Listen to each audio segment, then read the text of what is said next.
for women who want to fight inflammation, live longer, and look and feel younger, what would be the 3 things you think women should add or subtract from their lives to see the biggest improvement? Ooh, I like this question. Okay, 3 things. I'm a checklist gal.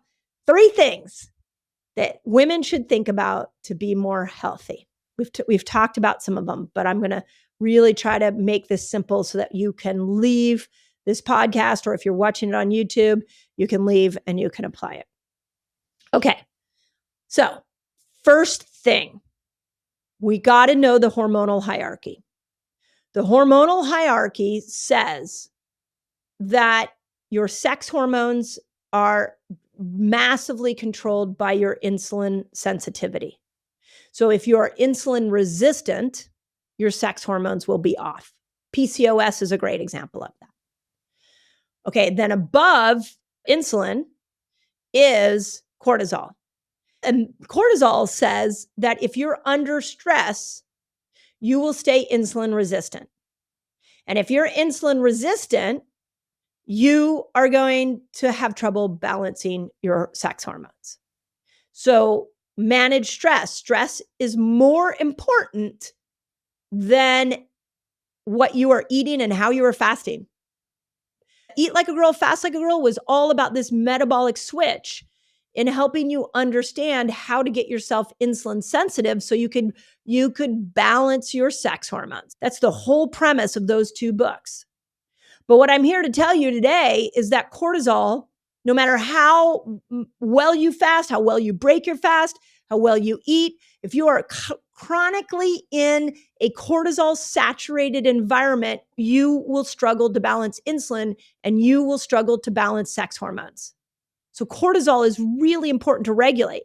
But if you talk to any woman in the modern world, they're like, well, shoot, I'm trying to regulate cortisol. It's a really hard hormone to regulate because everything around me is so stressful. Well, that's why at the top of the hierarchy is oxytocin. Oxytocin calms cortisol. It helps then balance insulin and it gets you insulin sensitive again, and it helps you balance your sex hormones. So rule number 1 for women is prioritize oxytocin above everything else. Think about that. Above everything else as a female, your most important health habit is to prioritize oxytocin. So where do you get oxytocin? Connection to humans. I'm reading a beautiful book right now called In a Different Voice. And it's a book put out by a feminist philosopher. And it was written back in the 1980s. And the book talks about how when we look at the female brain in comparison to the male brain, now this was written in the 80s, so I'm not excluding the non-binary community or anyone who has changed sexes. I'm not excluding that. I'm just saying in general, what we know about the female brain and the male brain is that the female brain is more geared towards relationships. Everything the female brain wants to do is to connect in relationships, and it thinks through the lens of relationships. Whereas the male brain is more linear. It likes rules. It likes to make rules. It likes to break rules. It likes to follow rules. It's a much more linear brain. So again, I understand this is high generalization. So it's a tricky topic because I don't want to offend anyone. But when we look at the health habits of women, we need to act in accordance to our body. And one of the ways that we know our body, what our body and our brain is constantly looking for is positive relationships. When we are in positive relationship with people, we have oxytocin, and that calms cortisol and balances insulin and balances our sex hormones. So your number 1 health habit is keep connecting with loving, uplifting people. Keep putting yourself in environments where you're getting oxytocin. Instead of going to the gym one day and pounding the treadmill to try to get your body to drop weight, maybe what you need to do is actually skip the gym that day and go call your bestie and make time for the people in your life that love you and want to support you.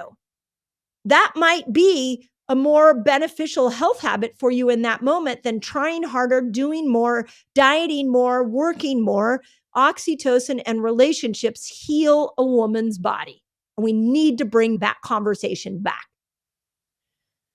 Okay, second, because the question was, what are the three that would fight inflammation? So the second thing I would tell you is act in accordance to your rhythms. It's like what I mentioned earlier. Act in accordance to your rhythm. Your circadian rhythm really matters. Are you getting light at the right time? I've done a ton of videos and podcasts on this. Are you prioritizing sleep? It's part of your circadian rhythm. It's where your brain heals and detoxifies. To prioritize sleep, for God's sake, you burn fat when you sleep. You detox your brain when you sleep. You repair your organs when you sleep. You reset your circadian rhythm when you sleep. And when that circadian rhythm is in balance, your hormones will be in balance. So it's this, I hope this badge of honor that we're staying up late and we can accomplish a lot, or women who just are like, I've just, sleep is, I can get away with a lot of sleep. No, you can't.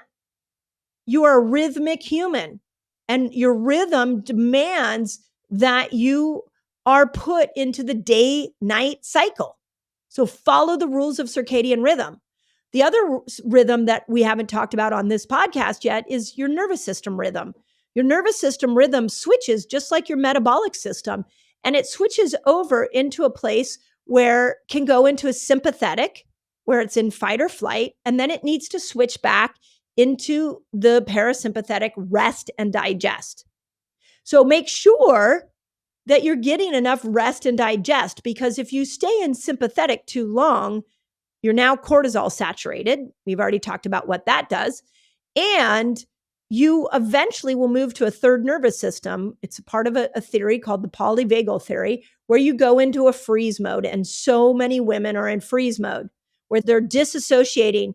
They're numbing themselves with food and alcohol and drugs, and social media and people pleasing and workaholic attitudes, because we are so stuck in a freeze nervous system. So where are you resting? Where are you recovering? When are you going to allow your parasympathetic nervous system to be able to have a chance to mature? If you're constantly in a stress rhythm, you will find that your female body feels like it's working against you. So we need to look at our rhythms, our circadian rhythm, our nervous system rhythm, our metabolic rhythm, our hormonal rhythm. I have in Eat Like a Girl, I have a new concept. I've talked about it here. It's one of the most popular podcasts we've done, and it's called the dysregulation loop. How each one of these rhythms are getting thrown off by the modern world, and they're causing so many health challenges for both men and women, but largely for women. So we've got to stop dysregulating ourselves and put ourselves back into all these rhythms. And if you look at all these rhythms, you look at the metabolic rhythm. I taught you, hey, guess what? Eating all day long is actually putting you in a metabolic dysregulated state. I taught you that, hey, when you stress all the time, you're actually putting yourself in a nervous system dysregulated state. I taught you about in the Fast Like a Girl and Eat Like a Girl, how if we eat the same foods, if we fast the same way all month long, or even for my postmenopausal friends, that you will put yourself in hormonal dysregulation. When we eat the same foods all the time, we put ourselves in microbial dysregulation. So rhythm, regulate yourself. And it ties well to the principle number one, which is hang out in oxytocin-rich environments. And when you hang out in oxytocin-rich environments, most women will figure out they're now getting themselves back into some kind of rhythm. So see yourself through the rhythm lens.